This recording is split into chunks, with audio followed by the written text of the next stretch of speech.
Trihita Karana itu dalam konsep ajaran agama Hindu adalah tri artinya tiga. Tiga, oke. Hita itu adalah penyebab. Trihita Karana itu artinya tiga penyebab kebahagiaan. Bahwa memang dalam Hindu itu konsep Trihita Karana ini wajib dijalankan. Oke. Kalau sampai ada yang berkurang, nanti akan berdampak tidak seimbang hidupnya. Ada sesuatu yang kita kadang-kadang tidak kontrol. Ini yang kadang-kadang menyebabkan menjadi tidak baik hubungan ini. Apa yang di-share gitu. Kadang-kadang kita belum baca apa yang di-share sama teman-teman di WA group itu sudah kita nge-share lagi.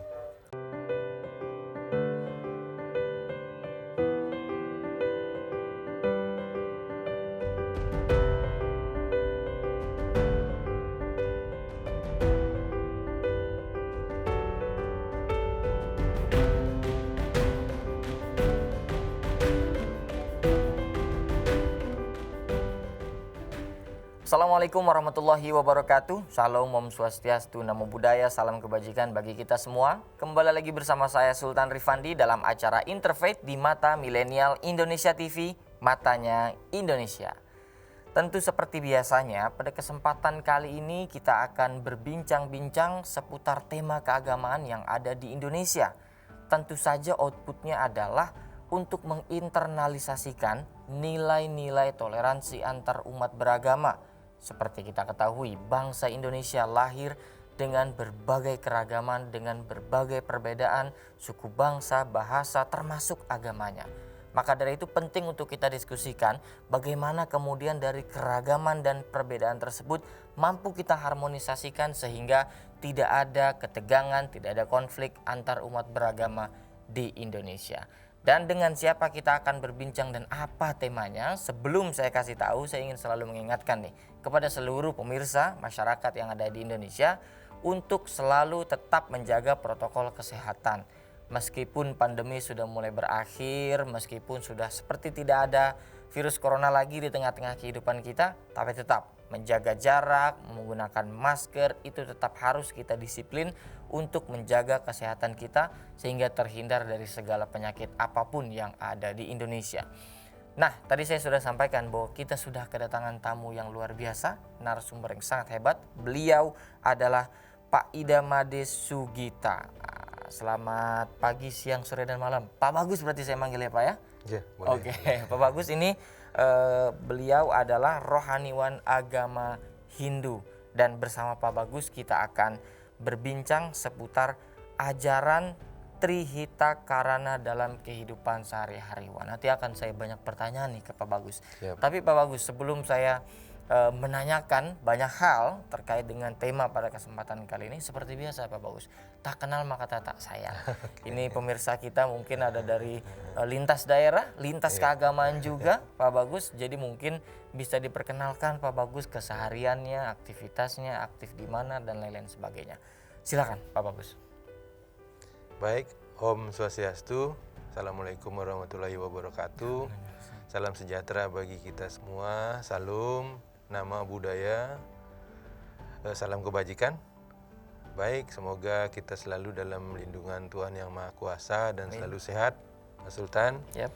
Terima kasih atas undangannya untuk saya berbincang-bincang pada kesempatan kali Kita ini. yang banyak belajar nih. Ya, karena beberapa hal mungkin nanti kita akan bahas. Yep. Sedikit demi sedikit kita berbagi dengan teman-teman yang lain untuk lebih tahu tentang bagaimana konsep-konsep Hindu ke depan. Sehingga teman-teman, saudara-saudara dan sahabat-sahabat kita bisa lebih mengenal seperti apa konsep Hindu itu sendiri. Pada kesempatan kali ini aktivitas saya di Kementerian Agama wilayah DKI Jakarta. Saya aktif mengajar sebagai guru khusus agama Hindu dan dosen juga mengajar agama Hindu, karakter building juga. Dalam keseharian saya ini ya banyak lebih berkaitan dengan dan berhubungan dengan anak-anak, pendidikan SDM untuk anak-anak kita khususnya Mas Sultan. Anak-anak didik ya. Ya, anak-anak didik khususnya yang SMP, SMA, perguruan tinggi. Yang sering saya berinteraksi dengan mereka. Ya, tentunya untuk menguatkan karakter mereka sebagai kader bangsa, sebagai pemuda, calon-calon pemuda yang harus kuat menghadapi tantangan di masa-masa mendatang. Betul sekali, apalagi pendidikan karakter itu penting sekali ya Pak Bagus ya. Iya, itu sangat. Oke, nah Pak Bagus, kita akan berbincang-bincang nih dalam beberapa segmen ke depan. Tentu yang akan kita perbincangkan bukanlah perbedaan-perbedaan keyakinan, tetapi bagaimana kemudian kita bisa saling belajar, saling mengenal agar pesan-pesan universal dari berbagai macam agama di Indonesia ini mampu kita pelajari, kita maknai, dan kita implementasikan dalam kehidupan kita sehari-hari. Termasuk dalam tema yang kita angkat, ajaran Trihita Karana dalam kehidupan sehari-hari. Kita akan berbincang dengan Pak Bagus, tapi kita akan break terlebih dahulu. Jangan kemana-mana, tetap saksikan Interfaith hanya di Mata Milenial Indonesia TV. Matanya Indonesia.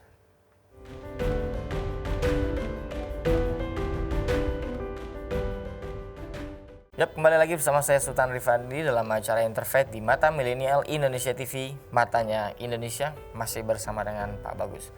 Tadi kita sudah berkenalan dengan Pak Bagus, latar belakang pendidikannya, aktivitasnya, dan lain-lain sebagainya. Tentu kita akan belajar terkait dengan ajaran Trihita Karana dalam kehidupan sehari-hari. Mungkin kita mulai dari pertanyaan yang paling mendasar nih Pak Bagus. Apa itu Trihita Karana, Pak Bagus? Baik, terima kasih Mas Sultan. Yap. Trihita Karana itu dalam konsep ajaran agama Hindu adalah tri artinya tiga. Oke. Hita itu adalah penyebab. Trihita Karana itu artinya tiga penyebab kebahagiaan sebenarnya. Secara keseluruhan apa sih yang menyebabkan manusia itu akan bisa hidup bahagia? Nah, ini kata kuncinya. Semacam kiat-kiatnya gitu ya kira-kira Pak Bagus. Dalam ajaran agama Hindu ini yang sering diimplementasikan di Bali kan gitu. Di antaranya yang pertama adalah bagaimana manusia itu menjaga hubungannya dengan Tuhan Sang Pencipta. Atau mungkin disebut sebagai parahyangan. Parahyangan kepada Tuhan. Bagaimana dia menjaga hubungan pribadinya dengan Sang Pencipta, bahwa dia berasal dari sumber Tuhan itu sendiri.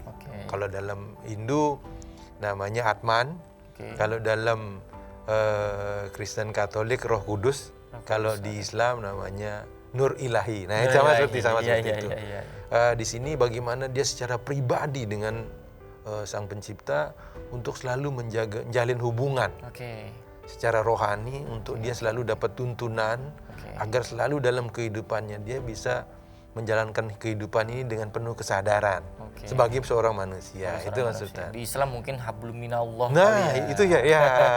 Kalau kan ada tanda plus itu. Tanda plus itu dalam Kristen Katolik juga ada plus di sana. Bagaimana menjalin hubungan antar sesama, di sana penekanannya. Bahwa hubungan antar manusia, ini yang kedua. Bagaimana dia menjalin hubungan sesama manusia, bagaimana dia menjaga wicaranya, menjaga kata-katanya, sehingga teman-teman di sekelilingnya, sahabat, kawannya itu merasa nyaman dekat dengan dia. Gitu. Jangan sampai antar sesama teman, sahabat, kerabat, keluarga itu setiap berdekatan itu ngomongnya selalu nyelekit. Ini banyak sebetulnya ini sering terjadi Mas Sultan. Kalau dia datang tuh aduh. Nah itu ini yang kadang-kadang kita sebagai manusia itu tidak menyadari bahwa kadang-kadang lidah ini kan tidak bertulang, tapi dia lebih tajam daripada pedang. Ini itu Mas Sultan. Ini yang kadang-kadang kita harus waspada agar menjalin hubungan dengan antar sesama manusia itu penting. Karena ada dalam kitab Slokantara juga bahwa wacita nimitante manemu laksmi gitu. Karena kata-kata, karena wicara ini kita akan mendapatkan kebahagiaan. Wacita nimitanta pati kepanggoh gitu. Karena kata-kata ini, kata-kata wicara ini manusia itu bisa mati dia. Bisa musnah dia. Karena kembali lagi dia kalau karena dia kalau misalnya menyakiti hati orang lain, yang kadang-kadang orang kan tidak tahu dia sakit hati atau tidak, ada yang bisa meredam, ada yang langsung marah. Sengaja ataupun tidak Tidak disengaja. sengaja itu kadang-kadang kan yang harus dijaga. Betul. Wacita nimi tante mana mumitra. Nah, karena kata-kata, karena kita berbicara baik, sopan gitu, terukur dan buat orang nyaman, akhirnya kita menjaga hubungan itu jadi enak. Kapanpun kita bertemu dengan teman-teman saling menyapa, tepo seliro, bertoleransi tinggi, saling mengerti, saling memahami antar manusia yang lain, itu membuat jadi terwujud keharmonisan yang kuat. Gitu. Sehingga apa yang kita inginkan hidup di dunia ini menjadi bahagia. Artinya saling menghargai, toleransi ini pun berawal dari sini juga. Betul. Ini yang karena tujuan kita kan itu, tidak boleh kita hidup di dunia ini membuat rusuh, apalagi kita hidup di dunia menjadi penyebab kesengsaraan. Betul. Itu Mas Sultannya, mungkin penekanan di ajaran Ita Karana itu. Terus hubungan dengan antar lingkungan. Dari Tuhan, alam manusia, gitu. kemudian lingkungan. Manusia harus menjaga lingkungannya. Makanya dalam Hindu itu dimanapun dia berada selalu menjaga lingkungan dia. Kadang-kadang ini orang Hindu ini kok dia aneh-aneh saja, pohon diselimuti. Nah, karena ini teman-teman banyak ke Bali itu melihat ya. Ini kok semua di Bali itu pohon-pohon diselimuti pakai kain hitam putih itu loh. Diikat-ikat segala macam. Apa ini kok, mungkin dia memuja pohon atau bagaimana ini orang Bali. Nah, maksudnya ini nih konsep itu bahwa orang Hindu Bali itu gitu di seluruh Nusantara lah, dimanapun dia berada, dia selalu menghargai pohon. Karena pohon itu ada satu energi di sana. Tanpa ada pohon akan kering. Betul. Kering dan tidak ada kesejukan di sana. Betul. Tidak ada tempat orang berteduh di sana. Bisa menyebabkan bencana besar. Dan di satu sisi pohon itu, kalau sudah banyak pohon, makanya ada hutan itu harus dijaga itu. Memang konsepnya itu. Air nggak kekurangan manusia itu. Makanya pohon itu selalu dihargai, dia bukan pohon, kamu sangat berharga bagi hidup saya nih di dunia ini. Saya hargai kamu disiram, dijaga, ditanam. Memang ada pohon-pohon yang tertentu memang harus ditebang. Tetapi sudah ada siap penggantinya gitu. Makanya kalau ada menebang pohon liar gitu tanpa harus mengganti, mempersiapkan benih berikutnya, itu berbahaya. Tidak ada aspek sustainable-nya. Iya, itu karena nanti takutnya kalau seenaknya menebang itu jangan salahkan, alam itu akan menghantam manusia itu sendiri. Banjir bandang di sana ada. Longsor itu kadang-kadang tidak sengaja gitu. Ya Tuhan, ini mungkin Tuhan menghukum saya. Enggak, karena manusia itu sendiri gitu. Karena Anda memotong pohon. Iya, dia sebenarnya berfungsi untuk menyangga arus gitu, air. Itulah fungsinya. Jadi konsep menjaga, mencintai lingkungan itu, ya istilah sekarang kampanye kan go green lah apa segala macam. Itu go green. Itu sudah terkonsep ya dalam keagamaan. Apalagi misalnya dalam keseharian kita kadang-kadang kan lupa, kadang-kadang habis makan gitu pakai plastik gitu misalnya, terus buang sembarangan gitu. Kita membuang sembarangan itu kan nanti tidak pada tempatnya nih, membuang sampah tidak pada tempatnya misalnya. Kan nanti sampah itu kemana-mana, tertiup angin, nanti setelah itu mampet jatuh di selokan, diam dia. Nanti kebanyakan sampah yang mampet di selokan itu, terus hujan lebat. Nah, hujan lebat terus selokan nggak jalan, mampet, akhirnya itu menyebabkan banjir di mana-mana. Kok tumben ini kota saya banjir, ini kesadarannya untuk menjaga lingkungan. Nah itu kalau berkurang itu berbahaya bagi dirinya sendiri. Dan yang kena dampak bukan hanya yang buang sampah sembarangan, semua itu bisa satu kampung, bisa satu desa yang kena ya. Itu Mas Sultan konsep. Jadi 3 unsur kebahagiaan itu yang harus diketahui. Harus betul dipahami. Hubungan kepada Tuhan, kemudian sesama manusia dan lingkungan. Tapi kalau kita bicara terkait mengapa kemudian 3 hal ini menjadi penting, Pak Bagus? Apakah kemudian ada sejarahnya dari kisah tertentu kah dalam agama Hindu, atau bagaimana kira-kira sejarahnya? Ya memang dalam sejarahnya itu konsep Trita Karana ini melekat ya. Melekat, Di dalam budaya Bali dari zaman nenek moyang kita itu memang sudah dalam kitab Wedanya sudah masuk di sana bahwa inilah kunci bahwa untuk mencapai tujuan moksarta menjaga dita ya caiti dharma, itu untuk mencapai kebahagiaan jasmani dan rohani itu di sini dia dasarnya. implementasinya di sini. Makanya ada hubungan parahyangan, pawongan dan palemahan itu. Pawongan, palemahan. Ya, makanya dia ada pura-pura di sana. Pura yang hubungannya wilayahnya untuk memuja dalam suatu wilayah itu untuk pemujaan kepada Sang Pencipta sesuai teritorialnya. Terus ada palemahan itu dia pura misalnya kayak pura subak gitu. Pura subak itu sebagai seorang petani dia walaupun beraktivitas di pertanian gitu, dia ada tempat pemujaannya. Nanti hari-hari tertentu dia memuja di sana, ya Tuhan, setiap dia mulai aktivitas di sawah gitu, misalnya berkebun segala macam, dia selalu memuja Tuhan, ya Tuhan, semoga pohon kami yang kami tanam, padi yang kami tanam ini dijauhkan dari hama wereng gitu, dari segala macam yang akan mengganggu pohon ini gitu. Nah di sana dia selalu dimanapun dia berada agar dapat panennya yang bagus gitu, hasil kebun yang bagus. Itu kelemahan itu. Kalau pawongan ini ya dengan antar sesama berhubungan, berkumpul bersama. Ajaran gitu. dasarnya seperti itu ya Pak Bagus. Itu Pak. Oke. Nah terkait dengan 3 ajaran tadi ya Pak Bagus ya. Ini apakah umat Hindu memang harus menjalankan 3 unsur itu secara bersamaan, dan bagaimana kira-kira kalau tidak menjalankan 3 unsur kebahagiaan ini, Pak Bagus? Kita akan jawab di segmen berikutnya, Pak Bagus. Jangan kemana-mana, tetap saksikan Interfaith hanya di Mata Milenial Indonesia TV. Matanya Indonesia.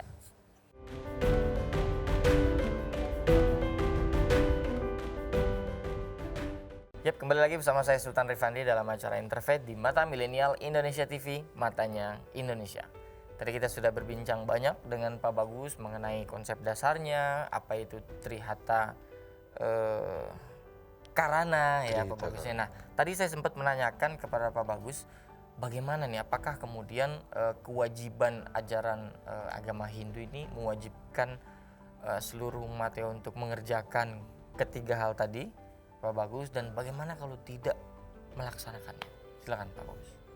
Baik Mas Sultan, pemirsa di MMI dimanapun berada, bahwa memang dalam Hindu itu konsep Trihita Karana ini wajib dijalankan. Kalau sampai ada yang berkurang, nanti akan berdampak tidak seimbang hidupnya. Kalau sudah hidup tidak seimbang, nanti segala sesuatunya jadi gundah gulana dan susah.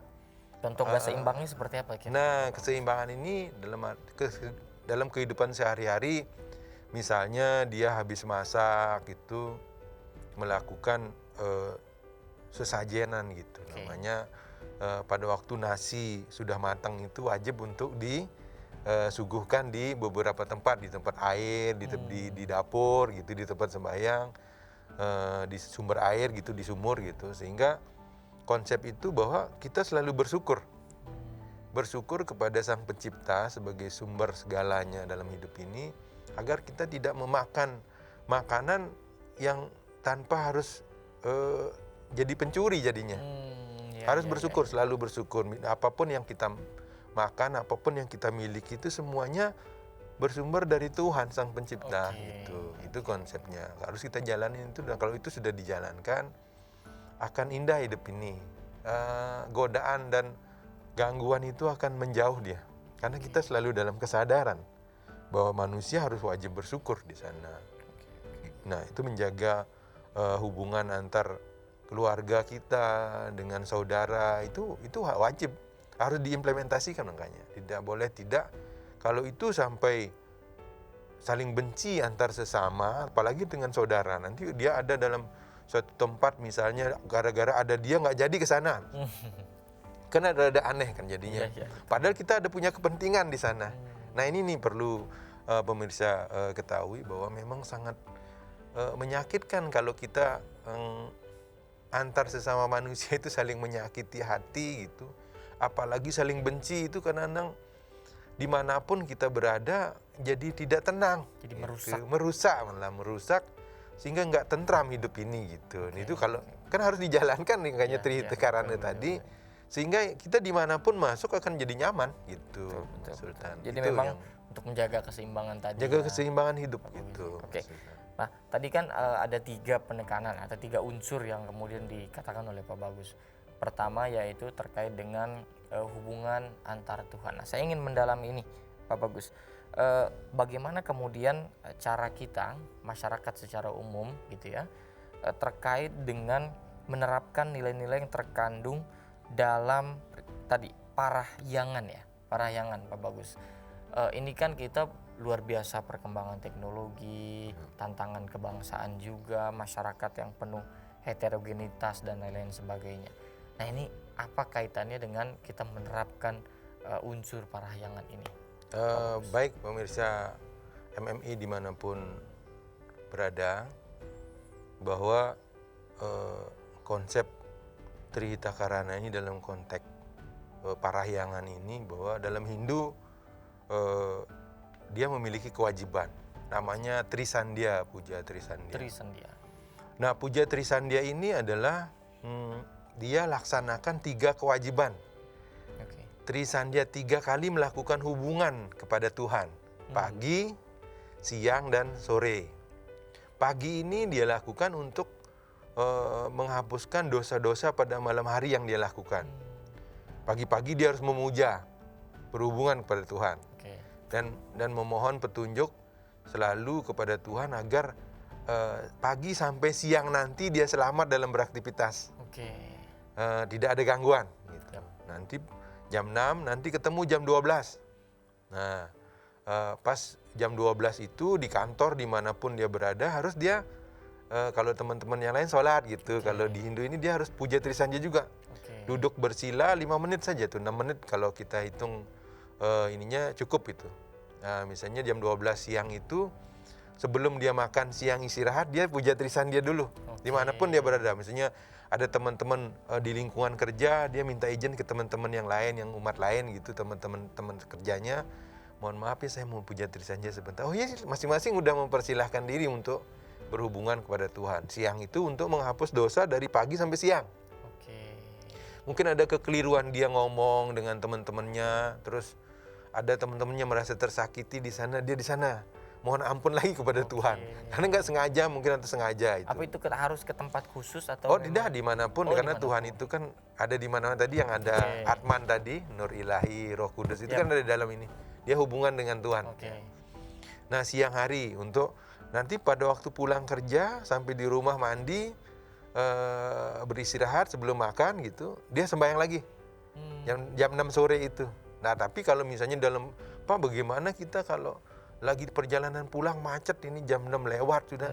Kan bisa di mobil itu dalam hati saja sudah bisa melakukan. Okay. Pemujaan itu perlahan-lahan gitu sambil berjalan, apalagi bisa zikir. Kalau dalam Hindu japa mala. Nah, yang penting ingat pada waktu itu gitu. Ya, sampai di rumah nanti mandi ya, di lebih tajam lagi untuk melakukan puja Trisandhya itu sendiri. Okay. Nah, kalau kita kaitkan dengan karakter ya, ini kan apakah kemudian unsur parahyangan ini juga penting untuk pendidikan karakter bagi masyarakat Indonesia, Pak Bagus? Ya, hubungan kita kepada Tuhan gitu, terhadap kepada Tuhan ini memang tidak boleh lepas.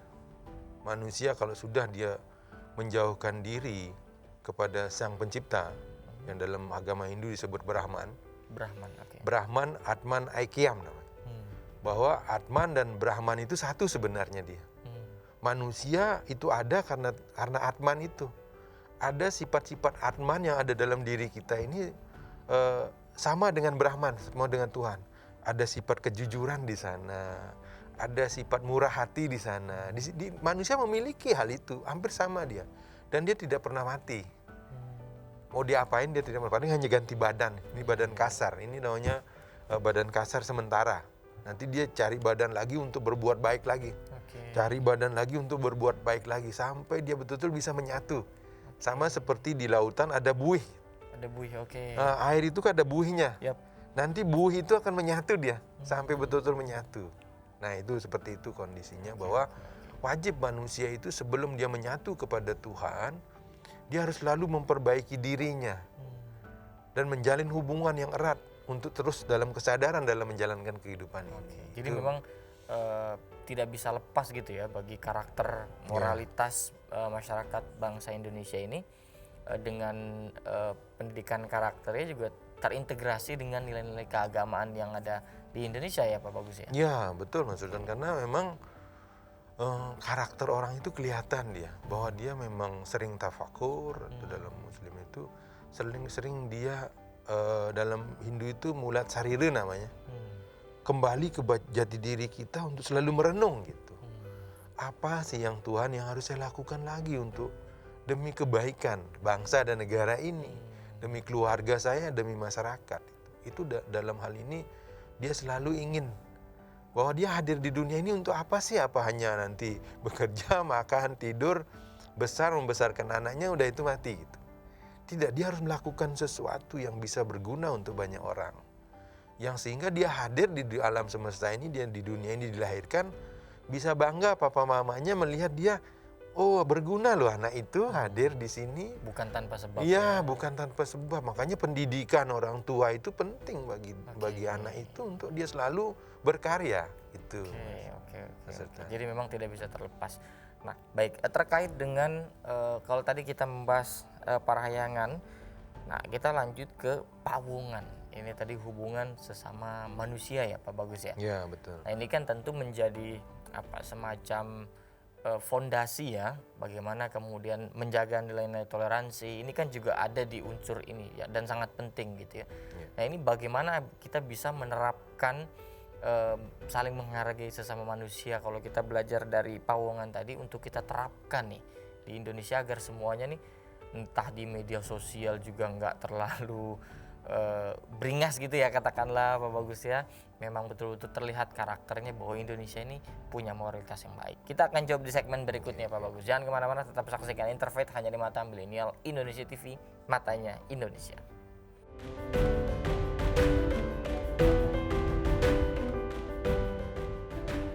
Kembali lagi bersama saya Sultan Rifandi dalam acara Interfaith di Mata Milenial Indonesia TV, matanya Indonesia. Masih dengan Pak Bagus. Tadi kita sudah belajar banyak ya terkait dengan 3 unsur kebahagiaan tadi Pak Bagus. Nah, ini masuk ke yang unsur kedua, yaitu bagaimana hubungan kita sesama manusia. Nah, tadi saya menitipkan pertanyaan ini bagaimana? Sepertinya banyak orang yang sekarang ini tidak paham mengenai konsep saling menghargai, justru yang hadir saling memaki, mencaci, pembunuhan karakter terjadi di mana-mana. Ini bagaimana Pak Bagus? Baik Mas Sultan, pemirsa MMI yang budiman, bahwa konsep Trihita Karana ini memang kalau dijalankan tidak ada konflik dia. Kalau betul-betul kita jalankan baik di media sosial maupun dalam kehidupan kita sehari-hari. Yang kadang-kadang di media sosial ini jari ini kan berbahaya dia.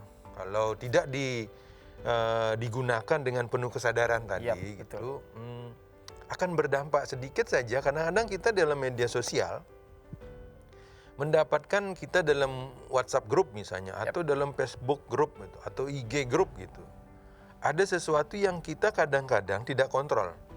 Ini yang kadang-kadang menyebabkan menjadi tidak baik hubungan ini, apa yang di-share gitu. Kadang-kadang kita belum baca apa yang di-share sama teman-teman di WA group itu sudah kita nge-share lagi. Kayaknya baru judulnya saja nih. Tanpa filter. Tanpa filter. Nah, itu yang kadang-kadang itu kembali lagi. Coba apa sih yang di-share sama teman-teman saya ini, sahabat-sahabat saya ini. Saya lihat dulu. Oh, ternyata bagus ini. Berguna dan baik untuk orang lain. Misalnya, berikan kepada orang lain. Tetapi ini hanya judulnya saja seperti ini, tetapi dia isinya tidak benar. Membuat orang lain menjadi sakit hati, membuat orang lain menjadi tidak terima, membuat orang lain tersinggung gitu. Oh, udah delete aja, tidak penting ini. Itu berarti manusia itu penuh kesadaran ini. Penuh kesadaran itulah manusia. Nah, yang kalau beringas tadi misalnya Mas Sultan, ada manusia yang beringas yang tanpa harus kontrol dirinya, namanya wiweka. Wiweka ini yang mengetahui baik buruk, benar salah. Itu ada di dalam manusia itu sendiri. Nah, kalau itu tidak digunakan jadi binatang dia. Sense ya, sense-nya. Iya, beringas jauh, biarinin aja. Kita bikin rusuh gitu misalnya. Itu kan bukan manusianya itu yang bergerak sebenarnya. Itu ada unsur pengaruh-pengaruh sifat-sifat kebinatangan di sana ada. Karena ya selalu nggak tenang dibuat istilahnya kalau kita berpikir jadilah manusia jadi manusia hadir menjadi manusia yang ketimun bengkok gitu. Ketimun bengkok. Ya, kenapa demikian? Ketimun bengkok itu hanya melengkapi berat gitu. Dia ada dan tiada itu nggak ada, hanya untuk nambah berat aja gitu. Dampak, ya, maksudnya kita jangan seperti itu. Gitu. Kita hadir di dunia ini menjadi manusia yang berguna gitu. Memberikan kenyamanan, memberikan orang menjadi bahagia kita hadir gitu. Tidak membuat orang menjadi sakit hati dan bingung ketika ada kita gelisah gitu. Itu makanya pentingnya bahwa kesadaran dalam konsep Trihita Karana ini dalam mengimplementasikan dalam kehidupan sehari-hari itu penting Bapak Ibu, teman-teman harus memahami dan menjalankan itu khususnya bagi umat Hindu. Artinya kan memang kita harus memahami konsep pawongan tadi ya Pak Bagus ya. Tapi tentu ini kan ada banyak pengaruh, ada banyak variabel ya Pak Bagus ya. Mungkin yang latar belakang pendidikannya mumpuni, mengerti apa yang kemudian seperti dikonsepkan dalam pawongan. Tapi kan ada beberapa orang juga yang mungkin latar belakang pendidikannya atau latar belakang perekonomian di keluarganya sehingga dia lupa untuk menghargai, dia lupa untuk menjaga sesama, perasaan dan lain-lain sebagainya. Lantas pemahaman seperti apa yang memang minimal memang terinstal dalam diri seseorang terkait dengan yang berkaitan dengan pawongan tadi? Pak Bagus, silakan. Baik, para pemirsa yang berbahagia dimanapun Anda berada, bahwa konsep manusia ini untuk selalu menjaga hubungan antara sesama manusia memang kadang-kadang diganggu oleh ego. Ego ini merasa gitu, karena Anda merasa sudah punya gitu, atau merasa sudah lebih dari yang lain gitu. Itu sejak lahir ada, Mas Sultan. Dia dianugerahkan memang harus ada ego itu untuk selalu ada semangatnya. Jadi gitu. Sifat manusiawi justru. Sifat manusiawi karena dalam manusia itu ada sifat triguna namanya dalam Hindu itu sattva, rajas dan tamas gitu. Ada unsur ketenangan di sana, ada unsur aktif, ada unsur malas gitu. Nah di sanalah manusia ini bergumul. Bagaimana mengendalikan hal itu? Apalagi ditambah dengan ada 6 musuh yang ada dalam diri. Itu ada 6 musuh ini yang perlu diwaspadai. Sebenarnya nggak perlu kita harus sibuk-sibuk mencari musuh di luar gitu. 6 musuh dalam diri itu sudah ada. Ada. Nah misalnya moha, kebingungan. Ya itu dia ada kebingungan di sana. Selalu dia ada bingung dalam diri dia galau, resah. Dia selalu itu. Makanya harus tenangin diri dulu gitu. Ada kroda di sana, marah itu kalau nggak dikendalikan, nggak marah pada tempatnya gitu, bisa bawa bahaya gitu. Ini kok ngapain orang ini kok tiba-tiba marah-marah nggak jelas gitu kan. banyak kadang-kadang teman-teman melihat ada teman yang lain lagi mungkin dia galau atau apa, tiba-tiba datang marah-marah, mungkin ke bawah gitu. Ada rasa iri hati di sana, Mas. Iri hati ini kadang-kadang ya kalau dibawa ke positif, dia berprestasi, kenapa aku nggak bisa berprestasi sih? Toh kita sama-sama belajar kok. Mungkin saya berlomba-lomba kebaikan. Gitu. Jangan sampai dia iri hati nih, bingung kita lihatnya. Dia udah punya mobil, saya kok belum. Gimana caranya biar dapat uang untuk bisa sama beli mobil dengan berbagai macam cara misalnya. Itu kan salah. Itu yang keliru. Iri hatinya tidak diarahkan yang baik. Misalnya iri hati ya kalau dia punya, kenapa kita tidak bersyukur? Ya Tuhan, terima kasih Tuhan sudah memberikan sahabat saya, tetangga saya rezeki sehingga dia bisa membeli sesuatu yang dia inginkan. Terima kasih Tuhan. Kita ikut bersyukur gitu melihat dia. Kan nyaman hidup ini kalau seperti itu gitu.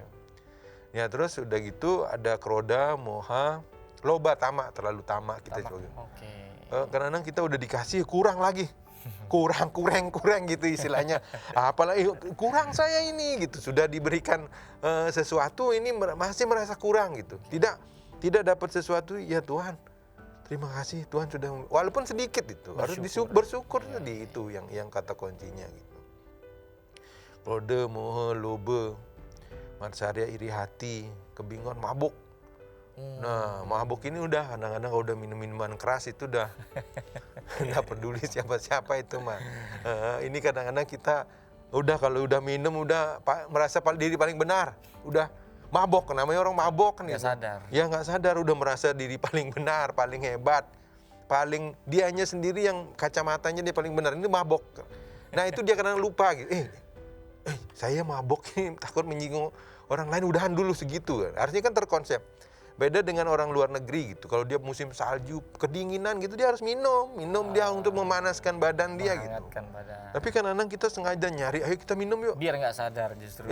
Itu biar nggak sadar. Kan jadi merusak hubungan. Kadang-kadang udah teman baik nih. Iya. Udah teman baik karena minum, mabok, itu saling maki akhirnya. Oke. Jadi hubungan tidak baik. Nah Karena ini merasa benar tadi. Ya? kena merasa benar. Padahal teman-teman ajak main. Oke. Hanya dengan berdebat karena pengaruh minuman gitu. Jadi ribut, nggak jelas gitu. Iya. Itu yang kadang-kadang musuh-musuh itu Artinya yang... kalau misalkan memang yang mabuk ini bisa didefinisikan akhirnya merasa benar, yang nggak minum tapi merasa benar juga bisa dikatakan mabuk. Nah, ada juga yang merasa paling benar. Selalu pendapatnya paling benar dan selalu memberikan statement-statement, asumsi-asumsi menurut dia benar gitu. Tidak berdasarkan data dan fakta. Kan ngaco namanya. Salah juga. Iya, itu kan ngasal. Pokoknya yang penting gue ngomong gitu. Yang penting saya berbicara dengan teman yang lain yang mau dia dengar, mau terima atau tidak, kan itu yang menyebabkan musuh itu tidak bisa dikendalikan. Oke. Nah, makanya 6 musuh ini harus dikendalikan dia gitu. Baru kemudian bisa menjaga. Bisa menjaga gitu. Ada lagi yang lebih berat lagi, 7 kegelapan lagi. 7 kegelapan lagi. Itu lebih ekstrem lagi. Mungkin kita akan bahas 7 kegelapan. Nah, itu perlu kita kenali supaya kita bisa hindari ya, benar, dalam sehari-hari. Tapi di segmen berikutnya Pak Bagus, ya jangan kemana-mana, tetap saksikan Interfaith hanya di Mata Milenial Indonesia TV, matanya Indonesia.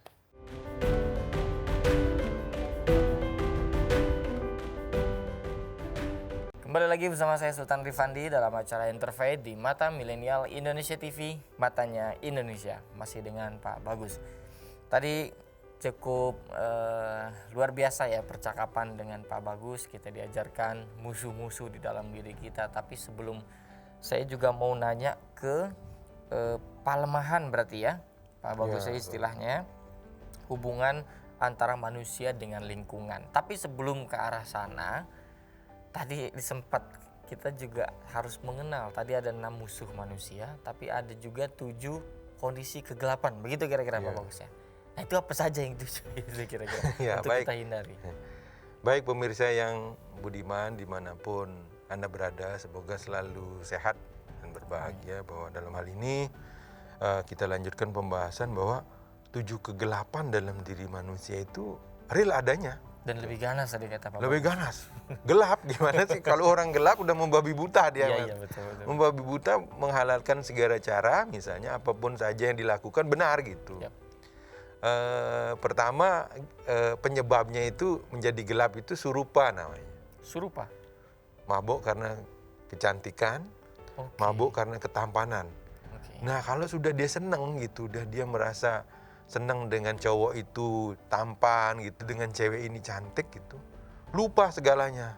Tapi kadang-kadang bisa dia sakit bisa jadi sembuh gitu, seger gitu. Tapi kalau kelewatan itu menjadi gelap dia. Makanya ada orang di mabuk cinta itu, ini kadang-kadang ini orang tidak peduli dengan ya itu dah. Kadang-kadang apapun kondisinya enak saja. Dibutakan hatinya. Ini kan kadang lupa. Walaupun orang tua menyarankan jangan nak, nanti dulu kamu masih belajar. Kamu masih menuntut ilmu. Jangan dulu pacaran karena harus konsen. Oh jangan, saya cinta papa mama, saya cinta sama dia. Nah misalnya seperti itu. Itu kadang-kadang kan perlu dengarkan orang tua juga dalam proses pendidikan itu Mas Sultan. Nah, ini serupa, terus dana. Nah mentang-mentang punya kekayaan banyak gitu, terus hura-hura, terus mengumbar semua, merasa paling hebat, merasa paling memiliki semua harta gitu, tidak peduli dengan orang lain, dihambur-hamburkan uangnya. Nah ini kan merugikan bagi diri dia sendiri, merugikan. Karena ya dia harus kendalikan itu sebenarnya. Harta ini harus dimanfaatkan untuk orang banyak. dia memiliki kan itu titipan gitu, Ya, titipan betul, Tuhan betul. gitu, yang harus dia salurkan, dia harus berikan, berbagi. Yap. Tanpa itu nanti berbahaya dia. Justru Malah malah hura-hura tadi. hura-hura, ya. nanti terlena, dia mabok dia lagi dengan Oke, dengan ya, kekayaan ya, itu ya, gitu. ya. Serupa dana, guna nanti kepandaian sama, merasa masih muda, merasa paling pinter gitu, memiliki kelebihan gitu, lupa dengan dirinya. Udah dipuja-puji sama orang banyak gitu, akhirnya stay di sana dia. Harusnya dia memunculkan satu kebijaksanaan. Kebijaksanaan itu harus lebih tenang, memiliki kepandaian, harus berguna bagi banyak orang, bisa memberikan sesuatu kepada banyak orang, misalnya Justru mengobati orang. Justru tidak kesombongan yang lain. Iya, justru itu ya. maksudnya. Kadang-kadang sering terjadi seperti itu, bahwa lupa dengan bahwa dia memiliki kepandaian yang lebih, rupa guna, serupa dana, guna, kulina, keturunan. Keturunan. Kadang-kadang, oh saya kan anak pejabat, Oh, saya kan anak raja gitu. Privilege, Ya, membutakan tadi. Bahwa harus saya dilayani gitu. Dilayani, harus saya lebih dari yang lain karena kan saya keturunan ini gitu. Misalnya keturunan pejabat, misalnya ada anak pejabat atau anak raja gitu, yang atau anak saudagar kaya yang nanti bisa semena-mena lupa dengan dirinya bahwa sebenarnya hidup ini sesaat loh. iya, iya. Belum kita, kalau kita umur kita 50, sebenarnya kita 25 itu sebenarnya. Belum potong tidur, belum kita. Makanya sesingkat itu sebenarnya, serupa dana, guna, kulina. Yohana masih muda, Yohana. Kemudaan. Masa muda itu jangan dibuang waktunya, harus untuk belajar yang benar. Justru kemudaan bisa jadi situasi gelap. Iya, karena hura-hura tadi kan berpikir saya mumpung masih muda gitu. Saya mau jalan-jalan terus, saya mau menikmati hiburan, saya mau Nanti aja kalau menikmati. udah tua, ya. Nah, nanti setelah tua baru sadar. Nah, itu tuh harus terukur gitu. Terukur, terencana dengan baik bahwa kita sebagai anak muda gitu, penerus generasi bangsa gitu, harus terukur. Belajar ya belajar, beraktivitas yang beraktivitas, jalan-jalan ya jalan-jalan gitu, semua seimbang. Ya itu, serupa dana, guna, kulina, Yohana. Ya, surah ini kemabukan tadi, minum-minuman keras ya. Terus baru kasuran keberanian. Nggak boleh terlalu berani. Nggak boleh juga. Nggak boleh. Nah, terlalu berani dengan orang tua, merasa diri berani ngomong, berani mendebat orang tua, apapun yang orang tua katakan misalnya. Apalagi terus menjegal orang tua, terus tidak mengindahkan kata-kata orang tua, walaupun kita sudah diberikan pendidikan yang lebih dari orang tua. Tetap kepada orang tua itu kita harus santun, sopan gitu, untuk tetap terukur sebagai manusia anak muda yang sadar bahwa dia sudah disekolahkan, memiliki pengetahuan yang lebih dan banyak untuk dia bisa beretika dalam hidup. Oke, Itu luar Mas. biasa sekali. Jadi semoga kita terhindar dari apa yang disebutkan oleh Pak Bagus. Ya. Pak Bagus, terakhir, Ya. tadi kita sudah membahas terkait hubungan dengan Tuhan, bagaimana kemudian dengan sesama manusia juga. Mungkin terakhir juga bagaimana kemudian penekanan ini terhadap lingkungan, dan sekaligus mungkin pesan ya untuk seluruh pemirsa bahwa 3 hal ini juga sebetulnya bukan hanya spesifik untuk umat Hindu saja, tetapi memang ini adalah pesan yang umum, ajaran yang bisa kita laksanakan dalam kehidupan sehari-hari sehingga menciptakan harmonisasi dalam kehidupan sehari-hari. Silakan Pak Bagus.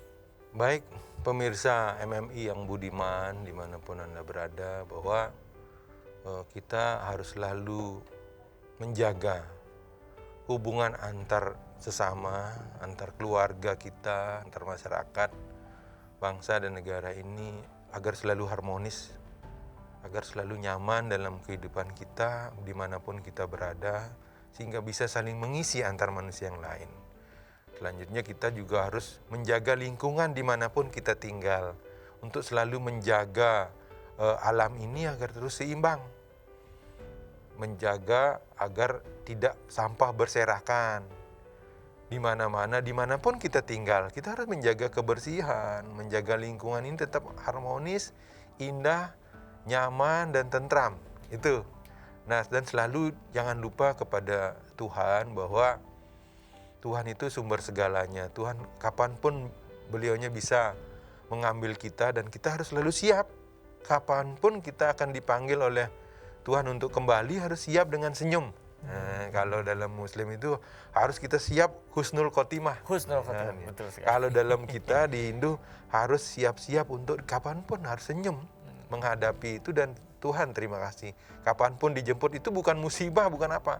Itu harus disyukuri bahwa kapanpun kita hanya sesaat di dunia ini. Dan kita harus selalu siap kapanpun. Makanya dengan kesempatan kita ada di dunia, berbuatlah yang baik, berbuatlah selalu berguna untuk orang lain, dan jaga lingkungan alam semesta ini sehingga jadi aman, damai, dan harmonis. Itu pemirsa. Terima kasih banyak Pak Bagus, luar biasa sekali. Semoga kita bisa memahami sekaligus juga mengimplementasikan apa yang disampaikan oleh Pak Bagus. Sekali lagi terima kasih Pak Bagus. Terima kasih juga kepada seluruh pemirsa yang telah menyaksikan dari awal sampai akhir. Selalu saya ingatkan, tetap jaga protokol kesehatannya agar terhindar dari segala penyakit. Kami pamit undur diri, tetap saksikan episode-episode lainnya hanya di Interfaith di Mata Milenial Indonesia TV, matanya Indonesia. Terima kasih Pak Bagus.